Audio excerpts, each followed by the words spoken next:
Buddhagi matung inba lainingba miyoishingi chana kanglon niyom kaya ama lerami. Niyom mayam adugi manungda kanagumba miyoy amagi imungda lainingba miyoy amana atithi oina numit humnidagi henna leiba yaramde. Makoibu seba tauriba miyoising aduda awaba pidanabagidamagta hairiba niyom chana kanglon asi Buddha masamaksu ilami. Buddha amasung mahaki matung inba lainingba miyoisingna lam chalami. Makoina ayamba matamda lairaba imungsingda thunglami. Makoigi mafamda numit humni gi changjafam laurami. Makoina khulsing adugi yumda changduna numit humni asi lairami. Aduga aroiba numit aduda makoi khungang adugi aroiba mataida amuk thengnaduna makoigi khongchatsing adu makhatana adumak chatlami. Hairiba Buddhagi lainingba miyoising asibu praja miyamna taramna okpibaga loinana makoibusu yamna luna chana taurami. Makoina asum lakpana makoi khul amada amuk yoraklami. Mafam aduda Buddhagi tunginbasing aduna makoigi changjafam yum amamam thinarami. Mahaki satra mayam adugi manungdagi Ananda hairiba mahaki tunginba lainingba nupa asidi lamchat naidabi masagi haksangbu yolaga sel tanbi nupi amana mahaki yumda numit humni adu laibiyu haina haijarami. Nupi asi masak matau phibam murti yamna phajabi nupi ama oirami. Nupi aduna mahaki mayum aduda ahing lekpiyu haibadu Anandana yarami. Adubu mahak Buddha Devada hana pau amatang pikhige mahakna yarabadi mahak ahing lekani aduga yadrabadi mahak upai leiti haina hairami. Nupi aduna wafam adu mahaki ozadagi ayaba laudaba sugyamak yadabra haina hanglami. Anandana natte madugi natte aihaki gurujina nahaki ningba soidana thunghangani. Adubu karigumba ama tauba matamda guruda hana pau piba ayaba lauba haiba asi aikhoigi chatnabini niyomni haina hairami. Nupi aduna phare nahak chatluro aihak mafam asida ngairamge haiduna nupi adu mafam aduda ngaiduna lehawi. Ananda Buddhagi manakta laklami aduga mahakna hairami Buddha Deva ibungo aikhoigi numit humnigi ahing lekpagi matam asida nupi amana aihakpu mahaki yumda lekpiyu haina haijarakle. Adubu nupi adudi lamsat naidabi nupi amani. Aihak mahaki yumda lekpa yagani natraga yaroi haibadu Gurujina takpiyu haina haijarami.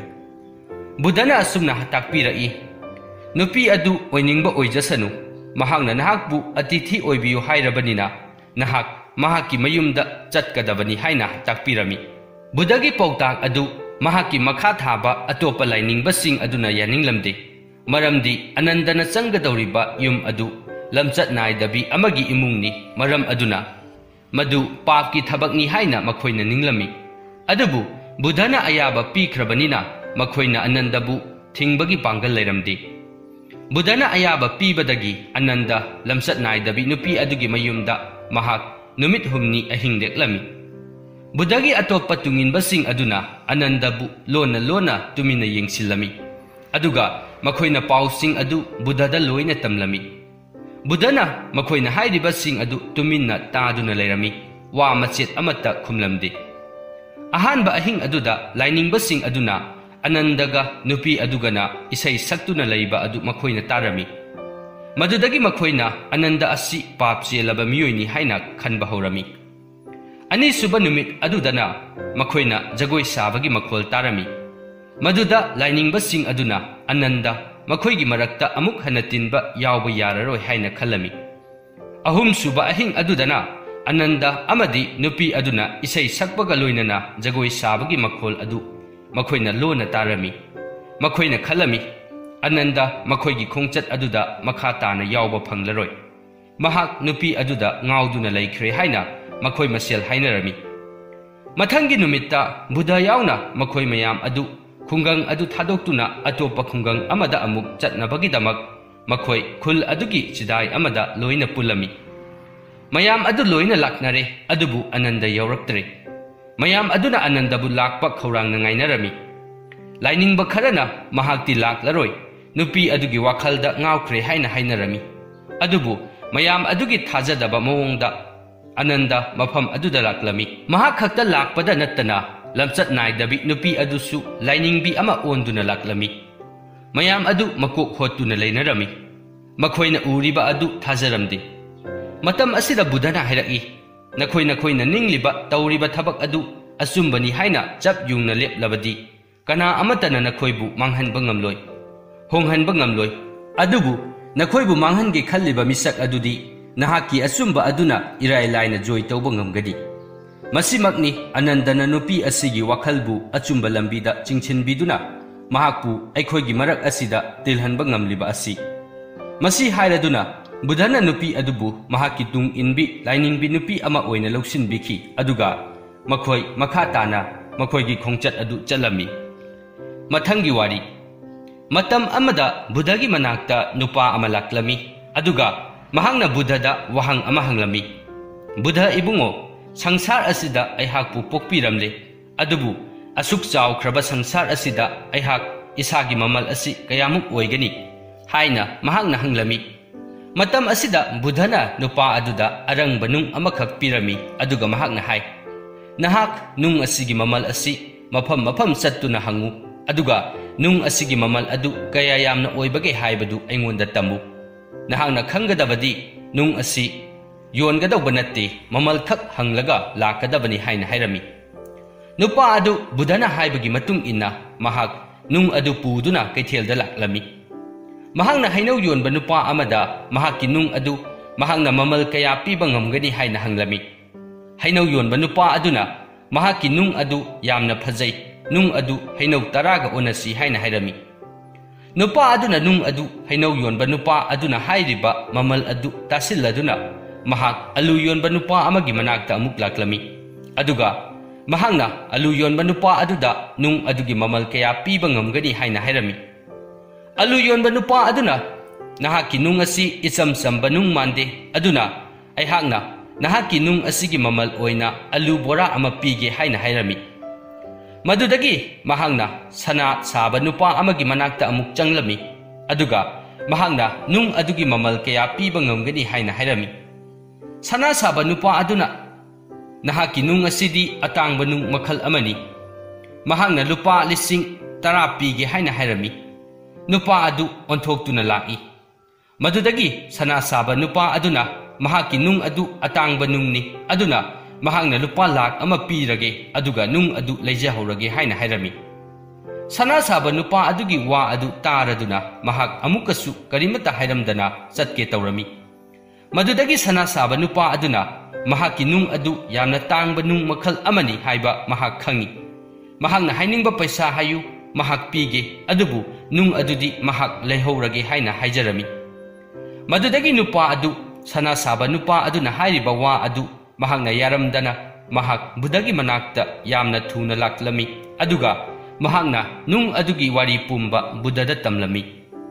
Buddhana momo noktuna hairaki hainaw yonba nupa aduna nung adugi mamal hainaw tara pige hai alu yonba nupa aduna alu bora ama pige hai aduga sana saba nupa aduna mamal yamna wangna pige hai. Masigi nung asigi mamal makhoina khangliba chang adugi matung inna makhoina nung adugi mamal lepani.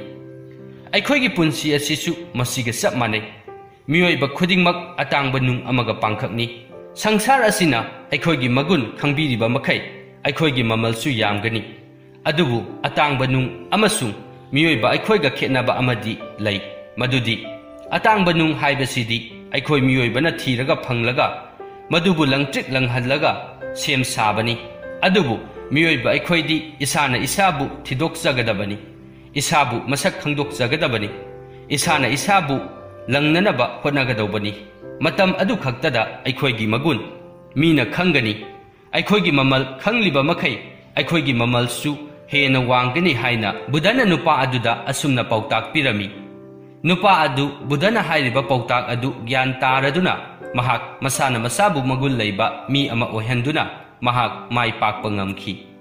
Mathangi wari yamna kuiraba matam amagi wari ni thaina khungang amada lairiba praja miyam adu numit putarabadi makhoi mapan amata thoknaramdi.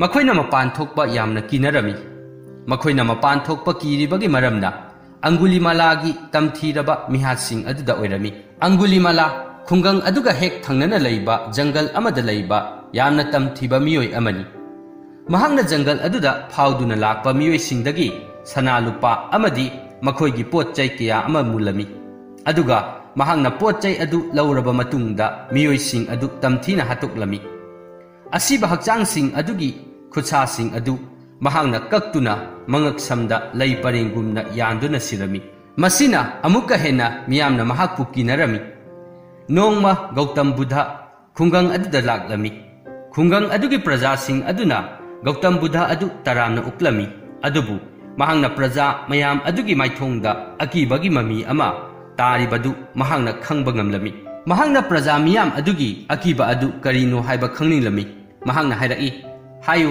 ꯅꯈꯣꯏꯒꯤ ꯍꯛꯆꯥꯡꯗ ꯄꯣꯛꯂꯤꯕ ꯑꯀꯤꯕꯁꯤꯡ ꯑꯗꯨꯒꯤ ꯃꯔꯝ ꯑꯗꯨ ꯑꯩꯉꯣꯟꯗ ꯑꯃꯠꯇ ꯆꯤꯊꯗꯅ ꯇꯝꯃꯨ꯫ ꯑꯩꯍꯥꯛ ꯅꯈꯣꯏꯒꯤ ꯃꯇꯦꯡ ꯄꯥꯡꯕ ꯉꯝꯕ꯭ꯔꯥ ꯌꯦꯡꯒꯦ" ꯍꯥꯏꯅ ꯃꯍꯥꯛꯅ ꯍꯥꯏꯔꯝꯃꯤ꯫ ꯄ꯭ꯔꯖꯥ ꯃꯌꯥꯝ ꯑꯗꯨꯅ ꯇꯝꯂꯛꯏ ꯃꯈꯣꯏꯅ ꯀꯤꯔꯤꯕ ꯑꯗꯨ ꯑꯪꯒꯨꯂꯤꯃꯥꯂꯥ ꯍꯥꯏꯔꯤꯕ ꯗꯥꯀꯨ ꯑꯗꯨꯕꯨꯅꯤ꯫ ꯃꯍꯥꯛ ꯊꯪꯅꯕ ꯖꯪꯒꯜ ꯑꯗꯨꯗ ꯂꯩ꯫ ꯃꯍꯥꯛꯅ ꯊꯦꯡꯅꯕ ꯃꯤ ꯈꯨꯗꯤꯡꯃꯛ ꯑꯆꯨꯝ ꯑꯔꯥꯟ ꯑꯃꯠꯇ ꯊꯤꯗꯅ ꯑꯉꯥꯡ ꯅꯨꯄꯤ ꯕ꯭ꯔꯥꯍꯃꯟ ꯑꯃꯠꯇ ꯈꯥꯛꯇꯅ ꯍꯥꯠꯂꯤ꯫ ꯃꯔꯝ ꯑꯁꯤꯅ ꯃꯈꯣꯏꯅ ꯃꯍꯥꯛꯄꯨ ꯀꯤ ꯍꯥꯏꯅ ꯍꯥꯏꯔꯝꯃꯤ꯫ ꯄ꯭ꯔꯖꯥꯒꯤ ꯋꯥꯔꯤꯁꯤꯡ ꯑꯗꯨ ꯇꯥꯔꯒ ꯕꯨꯗꯙꯅ ꯃꯈꯣꯏꯒꯤ ꯃꯇꯦꯡ ꯑꯃꯨꯛꯇ ꯄꯥꯡꯂꯒꯦ ꯍꯥꯏꯅ ꯂꯦꯞꯂꯝꯃꯤ꯫ ꯃꯍꯥꯛꯅ ꯑꯪꯒꯨꯂꯤꯃꯥꯂꯥ ꯍꯥꯏꯔꯤꯕ ꯗꯥꯀꯨ ꯑꯗꯨꯕꯨ ꯑꯃꯨꯛꯇꯪꯗꯤ ꯎꯅꯒꯦ ꯍꯥꯏꯅ ꯃꯍꯥꯛꯀꯤ ꯋꯥꯈꯜ ꯑꯗꯨꯗ ꯂꯦꯞꯈꯤꯔꯝꯃꯤ꯫ ꯃꯔꯝ ꯑꯁꯤꯅ ꯃꯍꯥꯛꯅ ꯑꯪꯒꯨꯂꯤꯃꯥꯂꯥꯒ ꯎꯅꯅꯕ ꯃꯍꯥꯛ ꯑꯪꯒꯨꯂꯤꯃꯥꯂꯥꯅ ꯂꯩꯔꯤꯕ ꯖꯪꯒꯜ ꯑꯗꯣꯝꯗ ꯆꯠꯅꯕ ꯊꯧꯔꯥꯡ ꯇꯧꯔꯝꯃꯤ꯫ ꯃꯤꯌꯥꯝ ꯑꯗꯨꯅ ꯃꯍꯥꯛꯄꯨ ꯃꯐꯝ ꯑꯗꯨꯗ ꯆꯠꯈꯤꯅꯨ, ꯃꯐꯝ ꯑꯗꯨꯗꯕꯨ ꯆꯠꯈ꯭ꯔꯕꯗꯤ ꯐꯅ ꯐꯕ ꯃꯤ ꯑꯣꯏꯔꯕꯁꯨ ꯐꯅ ꯀꯟꯕ ꯃꯤ ꯑꯣꯏꯔꯕꯁꯨ ꯑꯃꯨꯛ ꯍꯤꯡꯅ ꯊꯣꯛꯂꯛꯄ ꯍꯥꯏꯕꯗꯨꯗꯤ ꯂꯩꯔꯔꯣꯏ꯫ ꯃꯔꯝ ꯑꯗꯨꯅ ꯃꯐꯝ ꯑꯗꯨꯗ ꯆꯪꯕꯤꯈꯤꯅꯨ ꯍꯥꯏꯅ ꯃꯈꯣꯏꯅ ꯕꯨꯗꯙꯕꯨ ꯈꯥꯝꯂꯝꯃꯤ꯫ ꯑꯗꯨꯕꯨ ꯕꯨꯗꯙ ꯃꯈꯣꯏꯅ ꯍꯥꯏꯔꯤꯕ ꯋꯥꯔꯤꯁꯤꯡ ꯑꯗꯨꯗ ꯃꯍꯥꯛ ꯃꯄꯨꯛꯅꯤꯡꯗ ꯑꯀꯤ ꯇꯨꯖꯨꯡꯕ ꯀꯔꯤ ꯑꯃꯠꯇ ꯐꯥꯎꯔꯝꯗꯦ꯫ ꯃꯍꯥꯛ ꯑꯪꯒꯨꯂꯤꯃꯥꯂꯥꯅ ꯂꯩꯔꯤꯕ ꯖꯪꯒꯜ ꯑꯗꯨꯗ ꯂꯥꯛꯂꯝꯃꯤ꯫ ꯕꯨꯗꯙꯅ ꯖꯪꯒꯜ ꯑꯗꯨꯗ ꯑꯁꯨꯝ ꯆꯪꯁꯤꯜꯂꯛꯄꯗ ꯃꯍꯥꯛ ꯉꯥꯏꯈꯣ ꯍꯥꯏꯅ ꯀꯅꯥꯒꯨꯝꯕ ꯑꯃꯅ ꯇꯨꯡꯂꯣꯝꯗꯒꯤ ꯂꯥꯎꯔꯛꯂꯝꯃꯤ꯫ ꯈꯣꯟꯖꯦꯜ ꯑꯗꯨ ꯇꯥꯅ ꯇꯥꯁꯤꯟꯅꯗꯕ ꯁꯥꯗꯨꯅ ꯕꯨꯗꯙ ꯃꯍꯥꯛ ꯑꯗꯨꯃꯛ ꯆꯠꯂꯝꯃꯤ꯫ ꯃꯗꯨꯗꯒꯤ ꯇꯨꯡꯂꯣꯝꯗꯒꯤ ꯅꯨꯄꯥ ꯑꯗꯨꯅ ꯈꯣꯟ ꯀꯜꯂꯞꯅ "ꯃꯍꯥꯛ ꯆꯠꯄ ꯂꯦꯞꯈꯣ, ꯉꯥꯏꯈꯣ" ꯍꯥꯏꯅ ꯂꯥꯎꯔꯛꯂꯝꯃꯤ꯫ ꯕꯨꯗꯙ ꯆꯠꯂꯝꯕꯗꯒꯤ ꯃꯍꯥꯛ ꯈꯪꯂꯦꯞ ꯂꯦꯞꯂꯝꯃꯤ꯫ ꯃꯍꯥꯛꯅ ꯇꯨꯡꯗ ꯑꯣꯟꯊꯣꯔꯛꯇꯨꯅ ꯌꯦꯡꯂꯛꯄꯗ ꯍꯦꯛ ꯌꯦꯡꯕꯗ ꯌꯥꯝꯅ ꯁꯥꯊꯤꯕ ꯃꯥꯟꯕ ꯅꯨꯄꯥ ꯑꯃ ꯃꯍꯥꯛꯀꯤ ꯃꯇꯨꯡ ꯑꯗꯨꯗ ꯂꯦꯞꯇꯨꯅ ꯂꯩꯔꯝꯈꯤ꯫ ꯅꯨꯄꯥ ꯑꯗꯨ ꯌꯥꯝꯅ ꯋꯥꯡ ꯆꯥꯎꯏ, ꯀꯨꯆꯨ ꯃꯨꯁꯨꯛ ꯃꯨꯏ, ꯈꯨꯖꯦꯜ ꯈꯨꯌꯥꯁꯨ ꯌꯥꯝꯅ ꯁꯥꯡꯏ, ꯑꯗꯨꯒ ꯃꯍꯥꯛꯀꯤ ꯈꯨꯠ ꯅꯥꯝꯃꯅ ꯆꯥꯎꯔꯕ ꯊꯥꯡꯁꯥꯡ ꯑꯃꯁꯨ ꯄꯥꯏꯔꯝꯃꯤ꯫ ꯑꯗꯨꯒ ꯍꯦꯟꯅ ꯀꯤꯔꯤꯕ ꯁꯛꯇꯝ ꯑꯃꯅ ꯃꯍꯥꯛꯀꯤ ꯃꯉꯛꯁꯝ ꯑꯗꯨꯗ ꯃꯤꯒꯤ ꯈꯨꯠꯁꯥ ꯃꯌꯥꯝ ꯑꯃꯅ ꯂꯩ ꯄꯔꯦꯡꯒꯨꯝꯅ ꯁꯤꯔꯝꯃꯤ꯫ ꯅꯨꯄꯥ ꯑꯁꯤ ꯍꯦꯛ ꯌꯦꯡꯕꯗ ꯍꯤꯡꯆꯥꯕ ꯑꯃꯒꯤ ꯁꯛꯇꯝꯃꯛꯅꯤ꯫ ꯅꯨꯄꯥ ꯑꯗꯨ ꯍꯦꯛ ꯎꯕꯒ ꯕꯨꯗꯙꯅ ꯌꯥꯝꯅ ꯏꯪꯅ ꯇꯞꯅ ꯃꯁꯥꯗ ꯑꯀꯤꯕ ꯑꯃꯠꯇ ꯌꯥꯎꯗꯅ ꯍꯥꯏꯔꯛꯏ, "ꯑꯩꯍꯥꯛꯇꯤ ꯂꯦꯞꯂꯤ, ꯅꯍꯥꯛꯇꯤ ꯀꯔꯝꯕ ꯃꯇꯝꯗ ꯂꯦꯞꯀꯗꯧꯔꯤꯕꯅꯣ?" ꯍꯥꯏꯅ ꯕꯨꯗꯙꯅ ꯍꯪꯉꯛꯏ꯫ ꯑꯪꯒꯨꯂꯤꯃꯥꯂꯥꯅ ꯕꯨꯗꯙꯒꯤ ꯃꯥꯏꯊꯣꯡ ꯑꯗꯨꯗ ꯍꯦꯛ ꯌꯦꯡꯕꯗ ꯃꯍꯥꯛꯀꯤ ꯃꯥꯏꯊꯣꯡ ꯑꯗꯨꯗ ꯑꯀꯤꯕ ꯃꯆꯦꯠ ꯑꯃꯠꯇꯒꯤ ꯃꯃꯤ ꯇꯥꯗꯅ ꯌꯥꯝꯅ ꯏꯪꯅ ꯇꯞꯅ ꯂꯩꯔꯝꯕ ꯑꯗꯨ ꯃꯍꯥꯛꯅ ꯎꯔꯝꯃꯤ꯫ ꯖꯪꯒꯜ ꯑꯗꯨꯗ ꯐꯥꯎꯗꯨꯅ ꯂꯥꯛꯄ ꯃꯤꯑꯣꯏ ꯄꯨꯝꯅꯃꯛ ꯑꯪꯒꯨꯂꯤꯃꯥꯂꯥ ꯍꯦꯛ ꯎꯕꯗ ꯃꯁꯥ ꯑꯗꯨ ꯀꯤꯕꯅ ꯊꯛ ꯊꯛ ꯅꯤꯛꯅꯕ ꯉꯥꯛꯇꯅꯤ꯫ ꯕꯨꯗꯙꯒꯤ ꯏꯪ ꯇꯞꯄ ꯁꯛꯇꯝ ꯑꯗꯨ ꯎꯔꯒ ꯑꯪꯒꯨꯂꯤꯃꯥꯂꯥꯅ ꯍꯥꯏꯔꯛꯏ, "ꯍꯦ ꯂꯥꯏꯅꯤꯡꯕ ꯅꯨꯄꯥ, ꯅꯍꯥꯛ ꯃꯐꯝ ꯑꯁꯤꯗ ꯂꯥꯛꯂꯤꯕ ꯑꯁꯤ ꯑꯩꯍꯥꯛꯄꯨ ꯍꯦꯛ ꯎꯕꯗ ꯑꯀꯤꯕ ꯐꯥꯎꯗꯕꯔꯥ? ꯌꯦꯡꯉꯨ, ꯑꯩꯍꯥꯛꯀꯤ ꯉꯛꯁꯝꯗ ꯌꯥꯜꯂꯤꯕ ꯑꯁꯤ ꯏꯆꯝ ꯆꯝꯕ ꯂꯩ ꯄꯔꯦꯡ ꯑꯃ ꯅꯠꯇꯦ꯫ ꯑꯩꯍꯥꯛꯅ ꯃꯤꯑꯣꯏ ꯀꯌꯥ ꯑꯃ ꯍꯥꯠꯂꯕ ꯃꯇꯨꯡꯗ ꯃꯈꯣꯏꯒꯤ ꯈꯨꯠꯁꯥꯁꯤꯡ ꯑꯗꯨ ꯑꯩꯍꯥꯛꯅ ꯀꯛꯊꯠꯇꯨꯅ ꯌꯥꯜꯂꯤꯕꯅꯤ" ꯍꯥꯏꯅ ꯍꯥꯏꯔꯝꯃꯤ꯫ ꯕꯨꯗꯙꯅ ꯌꯥꯝꯅ ꯏꯪꯅ ꯇꯞꯅ ꯄꯥꯎꯈꯨꯝ ꯄꯤꯔꯛꯏ, "ꯑꯩꯍꯥꯛꯇꯤ ꯅꯪꯉꯣꯟꯗ ꯀꯔꯤꯒꯤ ꯀꯤꯒꯅꯤ? ꯀꯤꯕ ꯍꯥꯏꯕ ꯑꯁꯤꯗꯤ ꯌꯥꯝꯅ ꯁꯛꯇꯤ ꯂꯩꯕ, ꯃꯇꯤꯛ ꯃꯒꯨꯟ ꯆꯦꯟꯕ ꯃꯤꯗ ꯀꯤꯒꯗꯕꯅꯤ." ꯕꯨꯗꯙꯒꯤ ꯋꯥꯍꯩꯁꯤꯡ ꯑꯗꯨ ꯇꯥꯔꯒ ꯑꯪꯒꯨꯂꯤꯃꯥꯂꯥ ꯌꯥꯝꯅ ꯀꯟꯅ ꯅꯣꯛꯂꯝꯃꯤ, ꯑꯗꯨꯒ ꯍꯥꯏꯔꯛꯏ, "ꯅꯍꯥꯛꯅ ꯍꯥꯏꯔꯤꯕ ꯑꯁꯤ ꯑꯩꯍꯥꯛ ꯁꯛꯇꯤ ꯂꯩꯇꯦ, ꯄꯥꯡꯒꯟ ꯀꯟꯗꯦ ꯑꯁꯤꯔꯥ? ꯅꯍꯥꯛꯅ ꯈꯪꯒꯗꯕꯗꯤ ꯑꯩꯍꯥꯛ ꯑꯃꯨꯛꯇꯗ ꯃꯤꯑꯣꯏ 10ꯒꯤ ꯃꯉꯛ ꯀꯛꯇꯨꯅ ꯍꯥꯠꯄ ꯉꯝꯕ ꯃꯤꯑꯣꯏꯅꯤ" ꯍꯥꯏꯅ ꯌꯥꯝꯅ ꯆꯥꯎꯊꯣꯛꯅ ꯅꯥꯄꯜ ꯑꯃꯒ ꯂꯣꯏꯅꯅ ꯍꯥꯏꯔꯝꯃꯤ꯫ ꯕꯨꯗꯙꯅ ꯑꯪꯒꯨꯂꯤꯃꯥꯂꯥꯗ ꯃꯨꯟꯅ ꯌꯦꯡꯂꯝꯃꯤ, ꯑꯗꯨꯒ ꯍꯥꯏꯔꯛꯏ, "ꯅꯍꯥꯛꯅ ꯇꯧꯕ ꯉꯝꯕ ꯃꯤ ꯑꯣꯏꯔꯒꯗꯤ ꯅꯍꯥꯛꯀꯤ ꯅꯃꯥꯡ ꯑꯗꯨꯗ ꯍꯧꯔꯤꯕ ꯎ ꯑꯗꯨꯗꯒꯤ ꯎꯅꯥ 3 ꯈꯛ ꯊꯠꯇꯨꯅ ꯄꯨꯔꯛꯎ" ꯍꯥꯏꯅ ꯍꯥꯏꯔꯝꯃꯤ꯫ ꯑꯪꯒꯨꯂꯤꯃꯥꯂꯥꯅ ꯎ ꯄꯥꯝꯕꯤ ꯑꯗꯨꯗꯒꯤ ꯃꯅꯥ 3 ꯈꯛ ꯁꯠ ꯍꯦꯛꯇꯨꯅ ꯄꯨꯔꯛꯏ, ꯑꯗꯨꯒ ꯕꯨꯗꯙꯗ ꯍꯥꯏꯔꯛꯏ, "ꯁꯤꯕꯨ ꯀꯌꯥꯃꯨꯛ ꯌꯥꯝꯅ ꯂꯨꯕ ꯊꯕꯛꯅꯣ? ꯎꯅꯥ ꯑꯁꯤ ꯍꯦꯛꯄ ꯑꯁꯤ ꯄꯦꯟꯗ꯭ꯔꯒ ꯎ ꯄꯥꯝꯕꯤ ꯑꯁꯤ ꯑꯣꯏꯅ ꯐꯨꯛꯇꯨꯅ ꯄꯨꯔꯛꯎ ꯍꯥꯏꯕ꯭ꯔꯥ?" ꯍꯥꯏꯅ ꯑꯪꯒꯨꯂꯤꯃꯥꯂꯥꯅ ꯕꯨꯗꯙꯗ ꯍꯥꯏꯔꯛꯏ꯫ Buddhana amuk hairaki natte nahak u pambi adu phuktrabasu yare nahakna yamna tauba ngamba mi ama oirabadi nahakna hojikta heklagliba una ahum adu hanagi matawgumna u pambi asida amuk palhalu haina hairami Buddhagi wahaising adu taraga Angulimalana sauna hairaki kari haiba brahman hektokraba una asibu amuk hanna mataw karamna u asida amuk palhangani nahaki si aibu usitribra haina sauna lauraki Buddhana hairaki nahangna sakti lai hairiba adu kadaida leiribano nahangna samjinba semjin sajinba ngamdraba miyoibagi punsibu kakthattuna manghanbagi hak nangonda kanana pibagi Buddhagi wahaising adu tarubadagi Angulimala mahaki mapukningda wakal ama khalaklami khangdaba sakti amana mahaki pukning wakal adu honghankibagum tawrami mahak Buddhana hairiba wahaising adu makhata na tarami mangondagi hena sakti leiba karigumba kharadi leiramgani haina mahaki wakhalda phawraklami mahak tapna wakhalaklami mahakna Buddhagi makhong paiduna khurumjarami aduga mahakna haijaraki he lainingba ibungo ngasidi aihaki sakti pumba mangkhibagum tawri nahakpu aihakna hana thengnajaramlabadi aihaki punsi asi asumna oiramlot ibungo nahaki achumbagi lambi aduda nanaibu amukta pusinbiyu haina haijarami Buddhana Angulimalabu mahaki satra ama oina lausinki asumna yamna tamthiba mihatpa Angulimala Buddhagi asumba ingtappa amadi mahaki thaunana Angulimalabu joi tawkhirami asumna miyoiba aikhoigi maraktasu yamna tamthiba semdokpa yaroidaba manba miyoi kya amasu leiri makhoi asi aikhoina ningthina phajaba wahai wata amadi aphaba magun singna makhoigi pukning wakhalbu honghanba ngamgani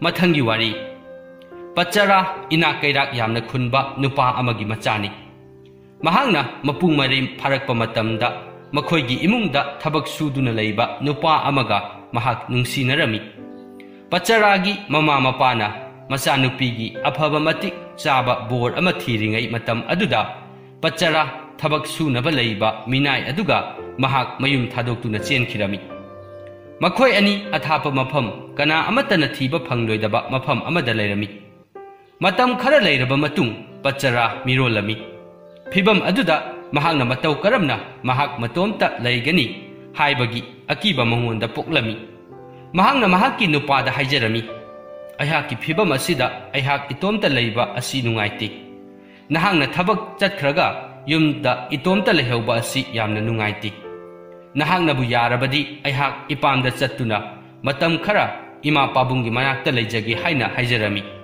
adubu mahaki nupa aduna pacharabu mapamda chathanba pamlamdi maram asina mahangna pacharabu mapamda chatpa yaroi haina thinglami Mahaki nupana chatpa yaroi hairabasu mahak mapamda yamna chatninglami maram asina mahak nongma numit ama mahaki nupana thabak suba chatkringai yumthangnaba nupi amada hairamlaga mahak mapamda chatkhirami mahaki nupana mayumda halaklaga mahaki nupibu kaurami adubu yumthangnabada leibi nupi aduna mahaki nupi adudi mapamda chatkre haina tamlami Pacharana mapamda chatkibada mahaki nupa adu mathwa yamna nungairamdi nupa aduna nungaitana khalami aihakna maram oiduna aihaki nupi asi asumna nungaitana lelebani madudagi mahaki nupa aduna pacharagi khungul liraktuna kona thangda makhoi ani thengnarami mahakna pacharabu makhoigi hanagi leifam adu tana amuk puraklami matam khara leiraba matung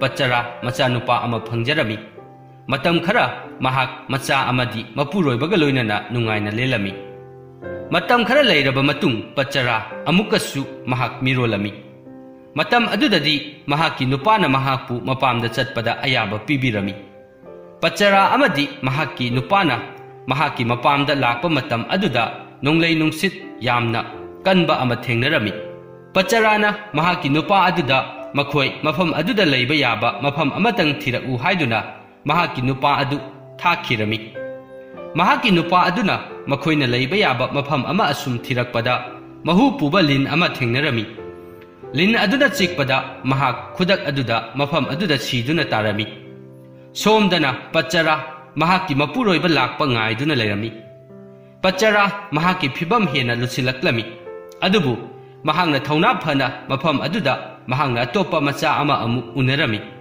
Masigi matung Pacharana thauna phana mahaki araiba pangal pumba khomgatuna mahangna mahaki machanupa amadi pokpada ngairiba machanupa adu puduna mahak mapuroibagi khongul liraklami.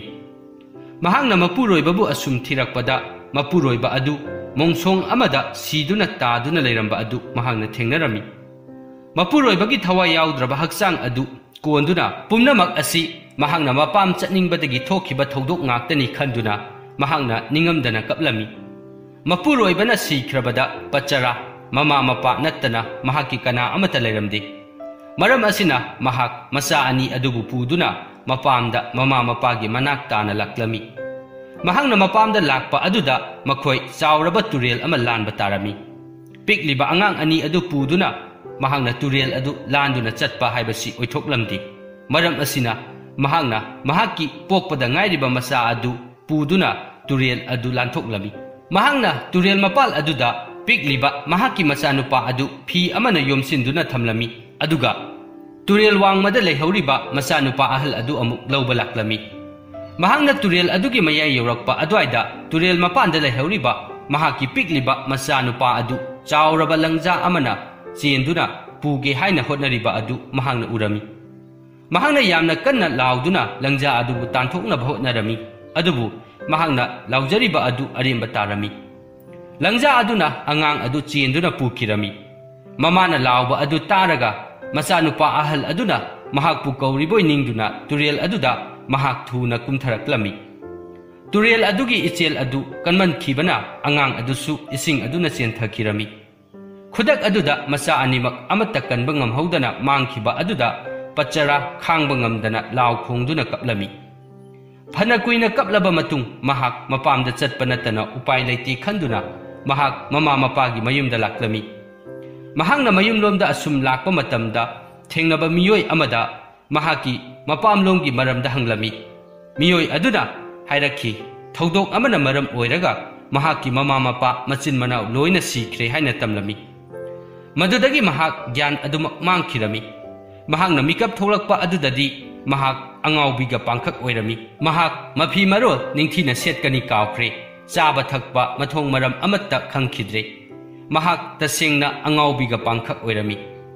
Aigi nupa sikhre isa amana langjana chenkhre aduga atopa isa amaduna turelda tawthakre.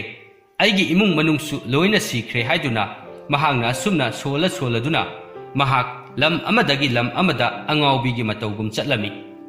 Mahaki mataw aduda miyamna mahakpu chai ngangduna tanthoklami. Nongma mahangna leiriba mafam aduda Gautam Buddha laklami.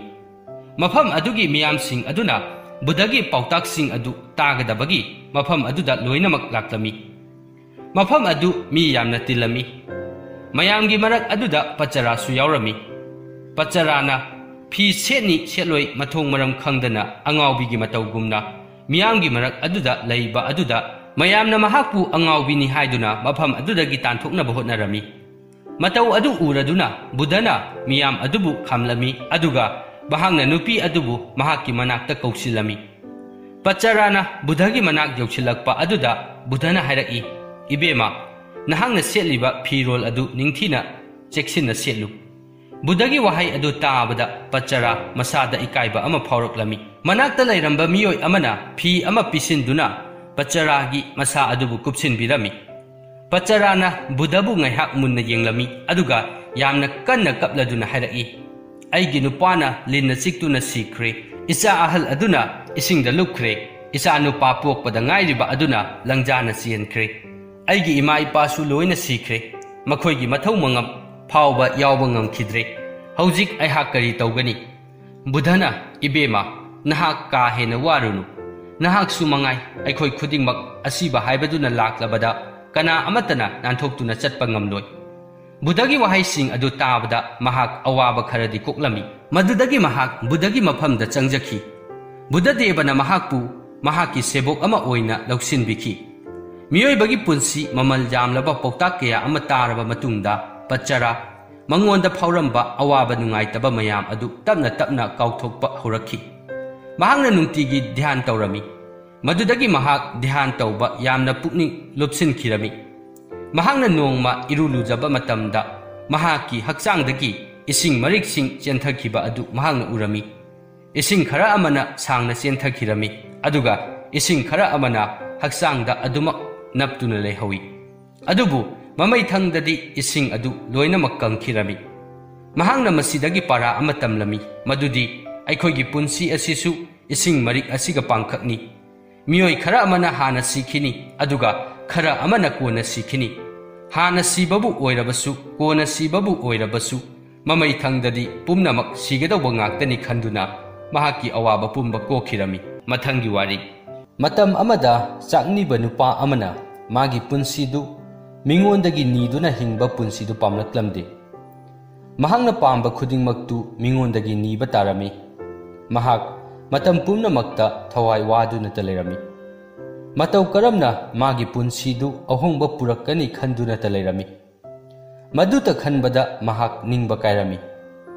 Mahakna numit khudingi thawai waraba mamitta mapi taraba amadi punsigi awa ana saithengna nanglaba miyoi kayana Gautam Buddhagi manakta sattuna magi manaktagi nungaina halakpa urami. Makhoina Buddhagi manakta chatlaga karibu tauribano haibadusu khanglamde. Adubu makhoina Buddhagi manaktagi mumon noktuna halakpadi urami. Makhutta paisa puduna lakpasu natte sana lupa puduna lakpasu natte. Aduga matau karamna makhoina Buddhagi manaktagi thawai nungaina laklibano khanbada changniba nupa adu ngakpa amadi phawrami. Asumna changniba nupa adusu Buddhagi manakta chattuna mafam aduda awaba mi singna chatlaga nungaina halaklibadu karigino yengba chatke khalami. Mahak Gautam Buddhagi manakta chatlami. Buddhagi manakta lakpadadi mafam aduda mi singna pareng sana yamna sangna leptuna leiramba thengnarami. Asumna changniba nupa adusu mayamna lepnariba pareng aduda leplami. Masu mayamgumna magi mapa lakpa ngairami. Magi matam yawraktuna mahak Buddhagi manakta changlaklami. Mahakna Buddhada hairami aidi lairaba mini. Aigini haibada karisu leite. Aidi mingondagi nijaduna punsi hingjaba misakni. Matau karamna aina aigi punsi si nungaina hingani takpiyu. Changniba nupa adugi wari pumbadu taraga Buddhana hairai. Nang lairaba mi natiye. Nangna nahaksi lairaba mi nena khanjabagi wani. Maramdi nangna ngasi phawbada kanagumba miyoi amagi mateng pangkhidri. Kanagumba miyoi amada nahakna kathokpaga yawkhrabara. Kanagumba mi amagi mateng pangbiba yawkhrabara. Buddhagi wafam aduda ngakladuna chakniba nupa aduna Buddhada hairai. Aidi lairaba chakniba nupani. Aina matau karamna mayamda kathokani. Karamna mayambu mateng panggani. Aidi mingondagi niduna hingjaba punsini. Chakniba nupa adugi paukhum adu taraga Buddhadu ngaihak tumina leiraga hairai. Nangi migi mateng pangba ngamba amadi afaba thabak tauba ngamba khut ani palibadudi. Miyoi kayabu afaba wahai haiduna pukning thaugatpa ngamba nangi chin ama palibadudi. Kathokpa haibasi paisana kathokpa adu khak natte. Aikhoina khangbasing adu mayamda khanghanduna takpi tambiba adusu kathokpa makhal amani. Isorna asoi angam yaudaba hakchang ama pibirabadi miyoi adu lairaba mi natte. Mahakti wakhal lairabani. Mahakna madugi wakhal adu thadoktuna mayamda kathokadabani mateng panggadabani. Buddhagi warising adu taraba matungda changniba nupa adu yamna nungairami. Magi wakhalda apenba poklami. Mahaki hanagi lairaba wakhal aduchu hongkhirami. Wari asigi moreldi taibang miyoibasi lairabani haiduna thawai waduna matam manghanduna lei. Adubu masi achumbadi natte. Achumbadi aikhoigi hakchang asina tekta kaidana leiringai aikhoina aikhoigi punsi asibu manglomda changchinduna chawkhatnaba honagadabani. Kanagumba lairaba mi amana lairaba duda laiman oiduna lairaba adubu hongnaba honagadabani. Madu ngamdrabadi mahak adu tasengna apangba mini. Masida natana kathokpa haiba asi paisa khakta kathokpa adu natte.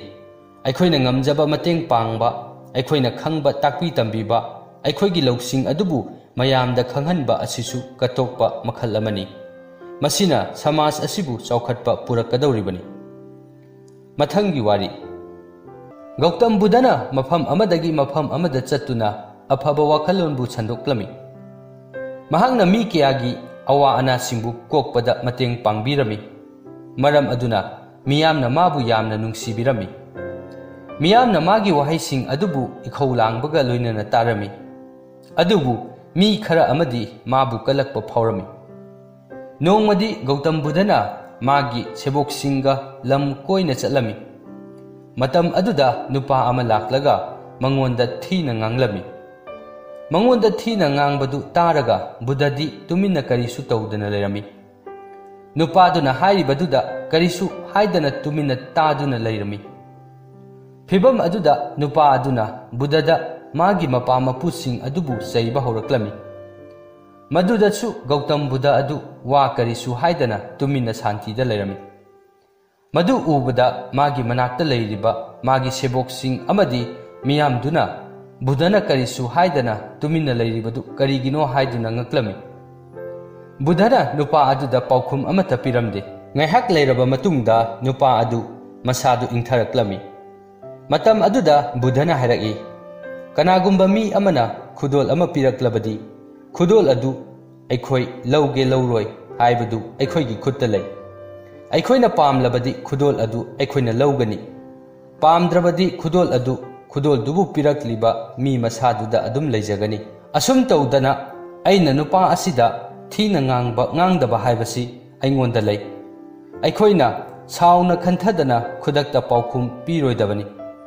ꯑꯩꯈꯣꯏꯒꯤ ꯋꯥꯈꯜ ꯑꯁꯤꯕꯨ ꯏꯪꯊꯍꯟꯗꯨꯅ ꯑꯆꯨꯝꯕꯅ ꯀꯔꯤꯅꯣ ꯑꯔꯥꯟꯕꯅ ꯀꯔꯤꯅꯣ ꯍꯥꯏꯕꯗꯨ ꯈꯟꯊꯒꯗꯕꯅꯤ꯫ ꯃꯗꯨꯅ ꯇꯨꯡꯗ ꯑꯣꯏꯔꯛꯀꯗꯕ ꯈꯨꯗꯣꯡꯊꯤꯕ ꯀꯌꯥꯗꯒꯤ ꯉꯥꯛꯊꯣꯛꯄ ꯉꯝꯒꯅꯤ."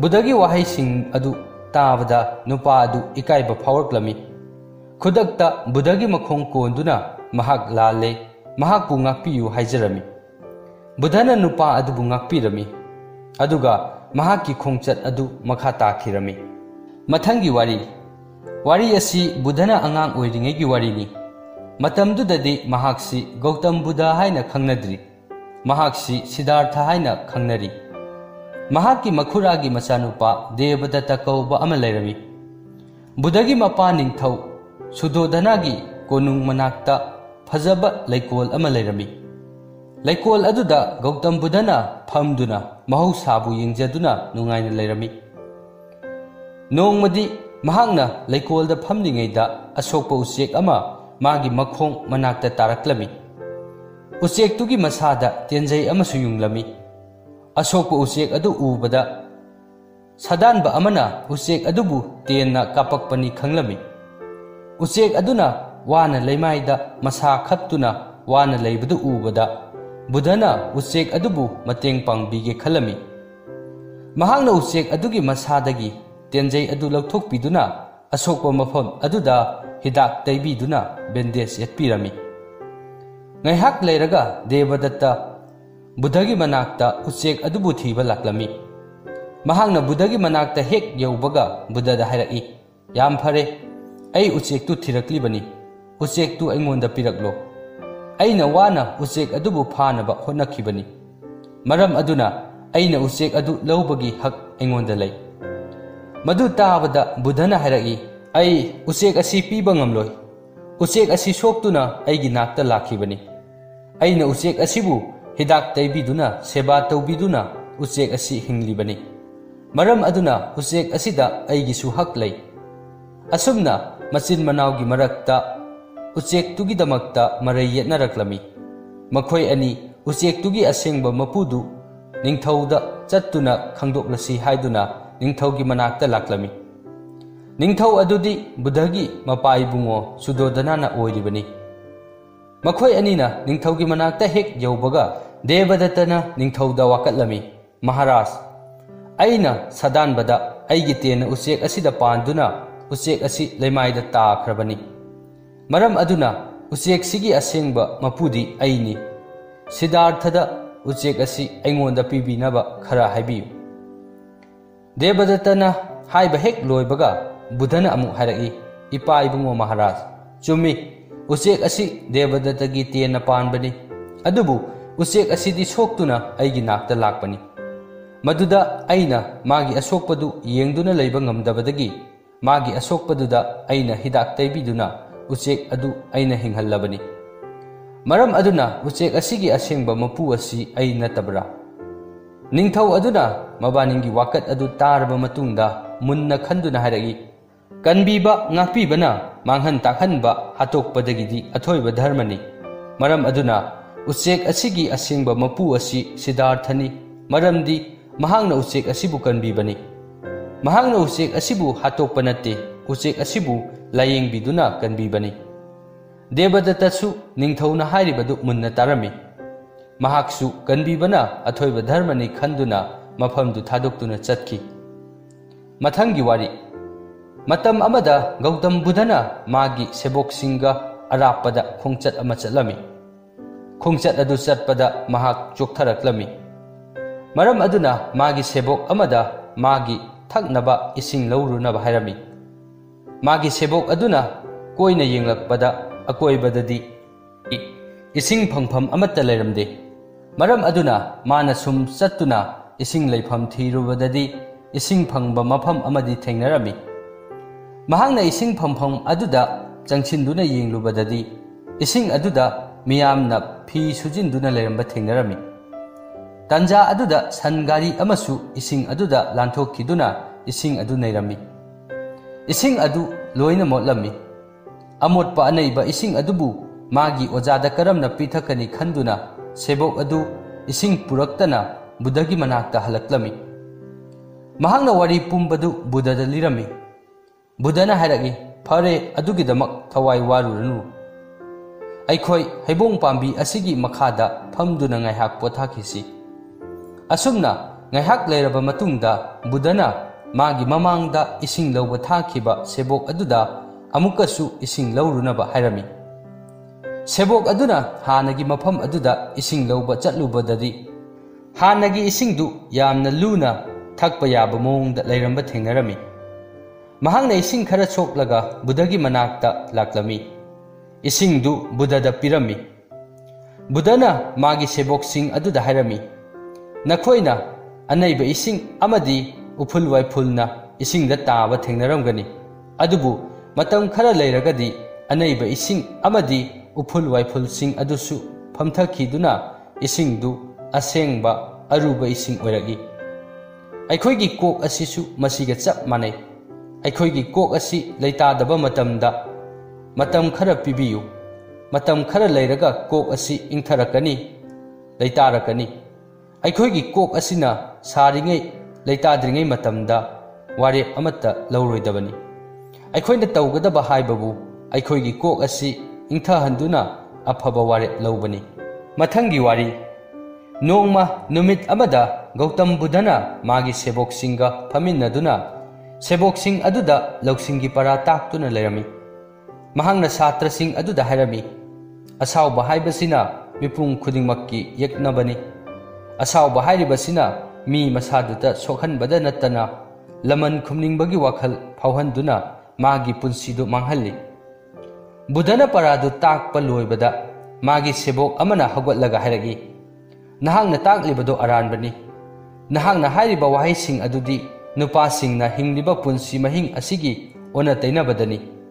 nangna hairibadu inde aduga atoba misingda innaba haibaga sari Magi sebok aduna adumna hairakpa aduda Gautam Buddha adu karisu hairamde tumina leirami adugumba phibam aduda magi yamna sauriba sebok adudi sum sauba hengalaklami mahangna Buddhagi mamaida tin sechilami mamaida matin sechillaklaba phawbada Buddha du tumin leirami karisu haide mahaki mamaidagi tin adu taithoklaga tumina phamduna leirami Buddhagi matau adu ubada sebok adudi kari tawgadabano haibadu khanglamde mahak yamna sauraduna mafamdu thadoktuna mayumda chatkirami mayum yorakpadadi magi wakhal adu ingtharakle kona thangdadi mahakna chauba aranba ama tawkhre haiba khanglaklami mahak पाप चेलबा मी अमनी हाइना मसादा फाउजरमी महांगना खलमी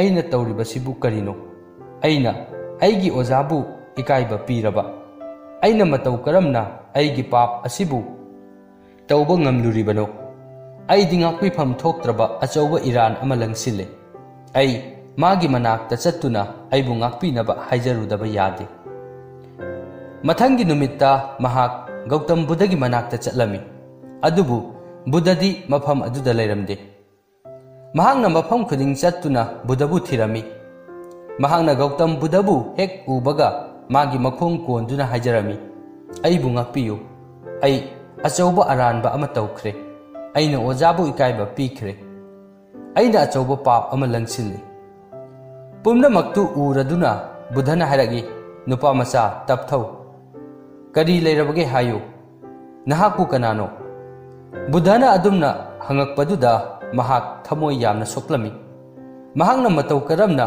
mahangna yamna ikaiba pikhiba Buddhana mabu ngakpiribano khanba hautlami mahangna Buddhada hanglai ai ngarang nangbu mayam mamangda ikaiba pikhiba nangi sebokni aduga aibu yamna thugna kawba maduda Buddhana haragi ngarang gidudi ngarang oikhre afaba oigera phattaba oigera madubu hanjin hanjin khallaroidabani aidi haukhrbasing kauthokre adugi mahutta haujiki lambi da chatlibani Buddhagi wafam adu tabada mahaki thamoi adu pelami mahakna hairami hayengdagidi ai ojana haiba pumnamak injarage mathangi wari Buddhagi matamda Kisa Gotami kaubi nupi amakhak leirami mahak mayungna panduna machanupa amakhak poklabi nongmadi machanupa du naraktuna sikhirami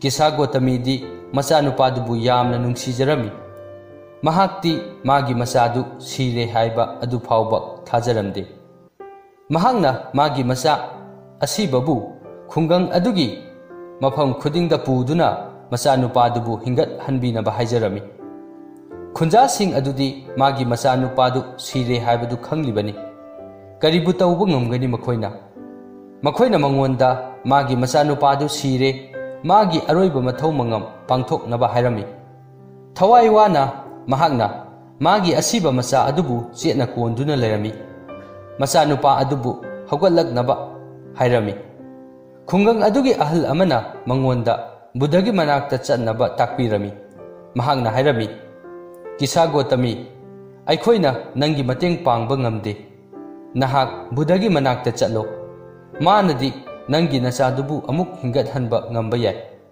Kisa Gotami na Buddhagi manakta yamna thuna chatlami aduga Buddhada magi machanupa adubu hingat hanbinaba haijarami Buddhana mangonda hairami Kisa Gotami aina nangi nachanupatu hingat hannabagi lambi amakhakti lei Kisa Gotami na hairagi ai isagi damak aina tauba ngamloidaba thabak amata leite ai kari taugadabano haibiyu ai madu pangthokjage Buddhana hairagi adu oirabadi phare kadagumba imung manungi miyoi amata sikhidriba imung amadagi hangamaru khara purau nangna madu purakpa ngamlabadi aina nangi nachanupadu amuk hanna hingat hanba ngamgani Kisa Gotami na yumthong khuding chattuna hangamaru du thirami mahangna ahanba changba yumda naha oiribi nupi amana mangonda hangamaru khara piragi adubu Kisa Gotami na nupi aduda magi imung manungi miyoi sikhina khibaga